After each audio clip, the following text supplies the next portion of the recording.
안녕하세요. 라이트하우스입니다. 작년 말 12.16 정책이 발표되면서 9억 이하 아파트, 지방 아파트 상승과 함께 매매가 힘들어지니 전세 가격이 오를 것이라고 하며 많은 언론들에서 우려된다는 명분으로 저렇게 되기를 조장하고 있는데요. 어차피 저런 추세들은 오래 갈 수 없는 것이지만 저렇게 심리를 조장함으로 인해 지금 9억 이하 아파트를 사는 사람들, 지방 아파트를 사는 사람들이 많이 생겨나면서 그 아파트들의 호가가 순간 급등했듯이 같은 맥락으로 집주인들이 전세 호가를 마음껏 높이고 있습니다. 그러니 분명 고가 및 초고가 아파트의 수요가 감소되며 위에서부터 매매 가격 하방 압박을 받고 있음에도 집을 살 사다리를 걷어찼다느니 악영향만 말하며 로또 청약 외에는 답이 없다고 하거나 또는 김현미 유은혜 장관이 학군 지역의 전세가 급등을 부추겼다는 이야기들이 나오는 거죠. 하지만 최근의 전세가 급등은 몇 가지 다른 이유들이 겹치며 생겨난 일인데요. 그래서 오늘은 이렇게 집주인들이 전세가를 올려달라고 했을 경우 급하게 마련해서 빠르게 재계약해야 하는지 아니면 반대로 만일의 사태를 대비해 다른 집을 알아보면서 계약 만료 때까지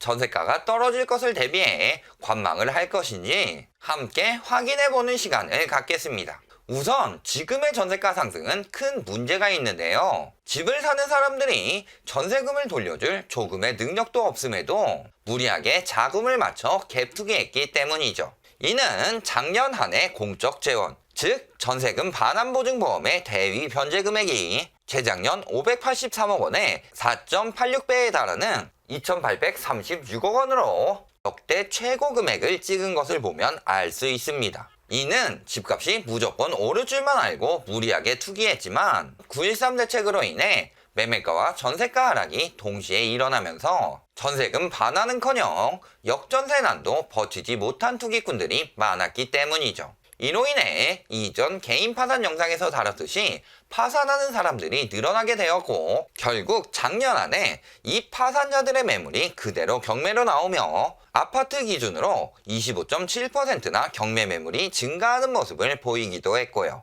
그럼에도 전세가를 꾸준히 올리는 이유는 그렇게라도 올리지 않으면 자금을 마련할 수 없기 때문이며 이를 뒷받침해주기 위해 많은 언론들에서 학군 수요니 정책의 파급이니 짓거려가며 전세가 상승에 동참했기 때문입니다. 그렇다면 왜 언론에서는 전세 가격을 올리려 안달이 났을까요? 그 이유는 매매 가격을 올리기 위해서는 전세 가격을 올리는 방법이 가장 좋기 때문이죠. 우리나라의 투기 유형 중 가장 많은 비중을 차지하는 것은 갭투기. 이 갭투기가 활성화되기 위해서는 매매가와 전세가의 갭이 적어야 하기 때문입니다. 예를 들어 3억짜리 집에 2억 8천만 원의 전세가 들어와 있다면 2천만 원의 자금으로도 충분히 갭투기가 가능하기 때문에 투기 여력을 가진 수요는 굉장히 많아지게 되죠. 만일 여기서 집값이 3천만 원 정도 오른다고 쳐도 매매가 3억 3천에 전세가 2억 8천, 갭투기를 했다 팔고 나가는 사람은 단순 계산으로 150%의 수익을 남기고 가는 동안 5천만 원으로 갭투기가 가능하기 때문에 다음에 추격 매수가 들어오기 좋으니까요. 이렇게 거품이 커져가면 어떻게 될까요? 전세가는 2억 8천으로 고정되어 있는데 집값이 5억까지 올랐다고 가정을 해보면 새롭게 갭투기를 하기 위해 들어오는 사람이 필요한 금액은 2억 2천. 이 정도 금액이면 갭투기하기 좋은 금액이 아니죠. 그래도 만일 갭투기하는 사람이 있다고 치고 2년 동안 보유하다가 10%만 남겨먹고 팔려고 하면 갭은 2억 4,200만 원. 이렇게 갭이 늘어나면서 추격 매수가 들어올 상황도 아니니 투기 수요들끼리 서로서로 팔아먹을 수도 없습니다. 이렇게 갭이 늘어나면 늘어날수록 투기 수요들은 줄어들 수밖에 없는 것이고 갭투기의 기본도 모르면서 오를 줄만 알고 마지막에 영혼까지 끌어모아 이렇게 큰 갭에 매수한 갭투기꾼들은 집값이 오르더라도 결국 팔리지도 않고 결국엔 늘어나는 보유세나 아니면 역전세난, 전세 공실 등이 나면서 파멸하게 되는 것이고요. 이렇게 경매가 늘어나면 실수요 투기 수요들의 눈은 보다 저렴한 경매 시장으로 돌아가게 되고 매수 수요가 줄어드니 급매물이 나오면서 하락세로 이어지게 되는 거고요. 그러니 언론들은 전세가를 올리는 것이 장기적으로 매매가를 올리는 것임을 알기에 무슨 정책만 나오면 전세가 폭등을 이야기하는 것입니다. 이는 9.13 대책 때도 똑같이 있었던 일로 올라간 보유세를 세입자에게 전가한다느니, 아니면 정부의 규제로 인해 주택을 매입하려는 수요들이 전세로 돌아선다느니 전세가가 상승할 것을 많은 언론에서 예상했었죠.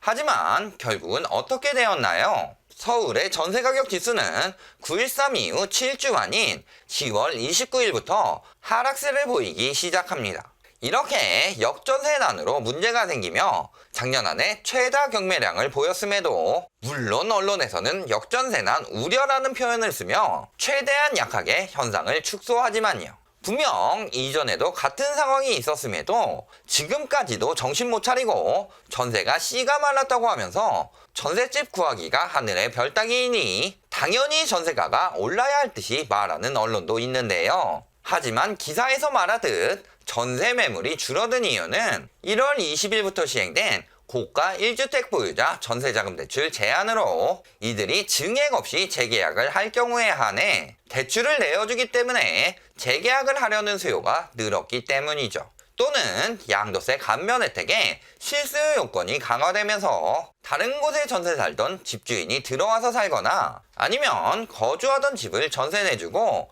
감면받을 다른 집에 들어가서 사는 등 전세 매물을 만들면서 들어오는 경우도 있고요.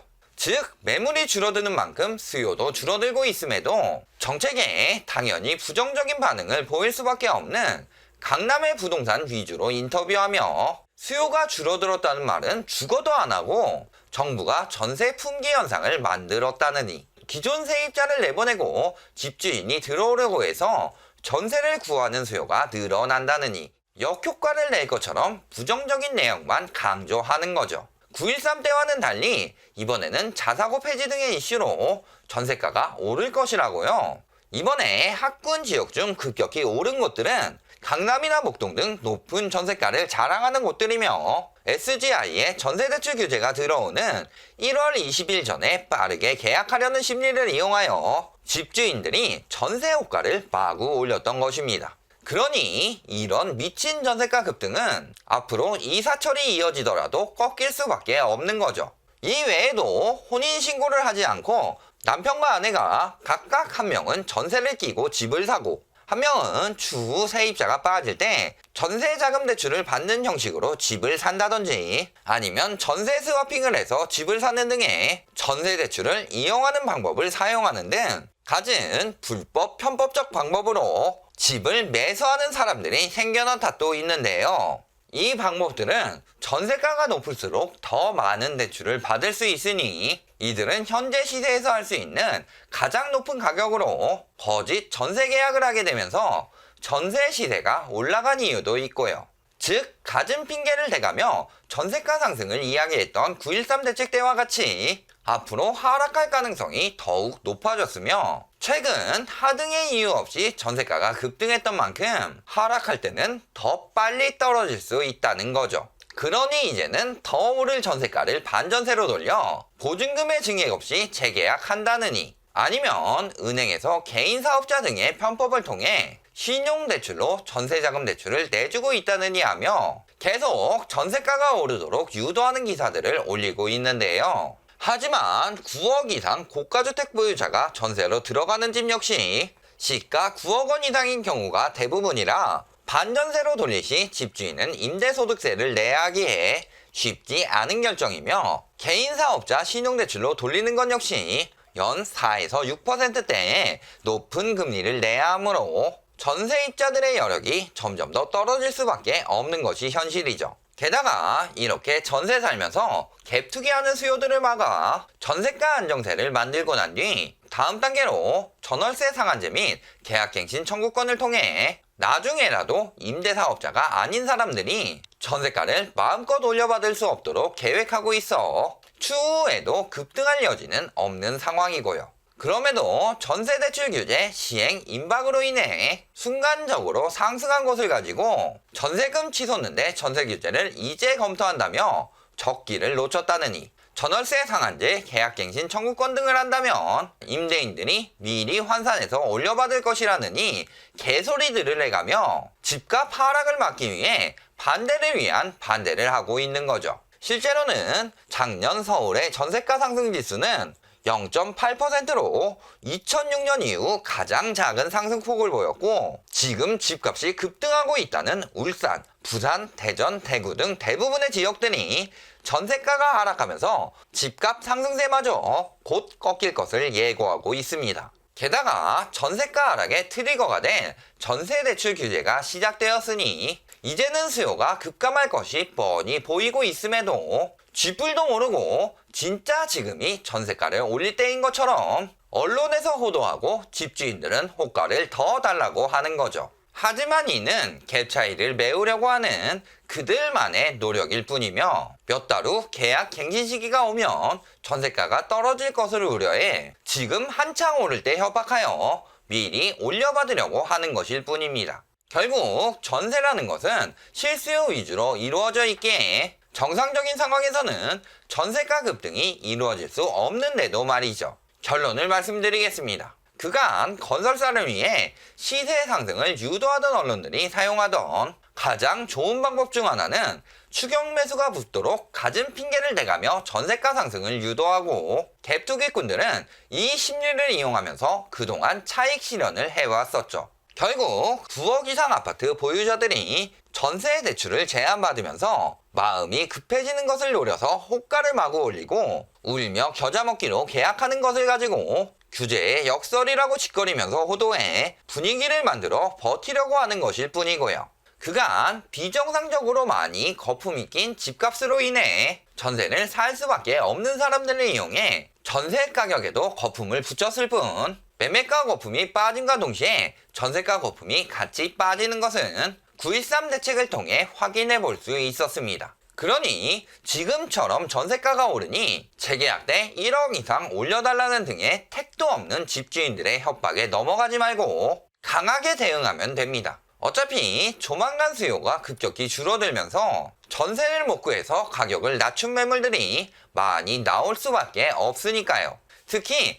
단독 다가구 등 그간 전세보증보험에서 제한되어 이사를 꿈꾸지 못했던 분들은 6월에 주택금융공사에서 전세금 반환보증 상품을 출시할 예정이니 올려달라고 하면 미련 없이 다른 집으로 갈아타시면 되는 거고요. 부동산에 대해 모르면 이용당할 뿐입니다. 그러니 부동산에 대해 공부해 흐름을 읽을 수 있도록 지식을 쌓는다면 이렇게 투기꾼들에게 이용당하며 손해보는 일을 피할 수 있습니다. 따라서 많은 분들이 지식을 갖춰서 피해 입는 일이 없도록 저희 라이트하우스에서는 항상 잘못된 정보를 바로잡으며 여러분과 함께 할 테니 앞으로도 많은 관심과 영상 시청 부탁드리겠습니다. 오늘 영상이 도움이 되셨다면 좋아요, 구독, 알림 부탁드립니다.